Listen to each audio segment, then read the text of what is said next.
اسمعني كويس. اللي هقولهولك دلوقتي مش مجرد كلام، ده نداء روحي نازل من فوق، لمس روحك قبل ما يوصل ودنك.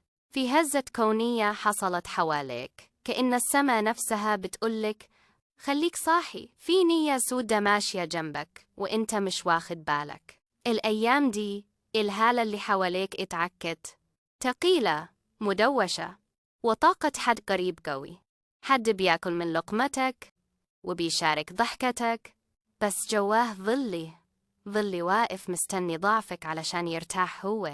وأنا بفتح الكروت، الهواء اتشق كأن باب قديم اتفتح على سر مدفون من سنين. والطاقة اللي خرجت مش طاقة ناس غرب، دي طاقة بيت، دم، إيرك، حد ماشي في حياتك ونيته مش راكبة مع نورك. أول كارت طلع ما كانش رمز، كان صرخة روحية بتقول في عين من جوا دايرتك، عين بتغير ومش قادرة تتحمل سطوعك. غيرة تقيلة، حسد مكموم، بيصحى كل ما ربنا يفتح لك طريق. وخد بالك، في ناس بتقعد معاك على نفس السفرة بس روحهم بعيدة عنك ما يتميل. مش كل قرب أمان، ومش كل ابتسامة خير. وأنا بسحب الكارت التاني، إيدي اتقلت وطلت والطاقة تبدلت، والكارت همس كأن سر بينه وبينك. القناع هيقع والحقائق على بعد خطوة.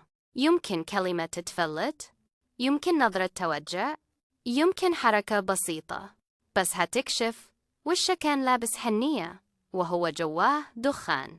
أما آخر كارت كان زي مرآة سماوية، إذ دستفر شاف نور حوالين روحك، حماية ماشية وراك بتحرص خطواتك.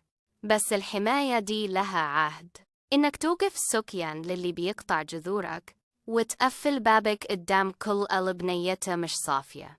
من اللحظة دي قولها من جوا قلبك، كل قلب مظلم يبعد، وكل عين حاسدة تنطفي قدام نوري. وخلي بالك، في علامتي جاية، موقف، كلمة، نظرة هتقولك مين الشخص اللي الرسالة دي نازلة علشانه. والإحساس اللي جواك من زمان هيتجسد قدامك قريب، أقرب مما تتخيل.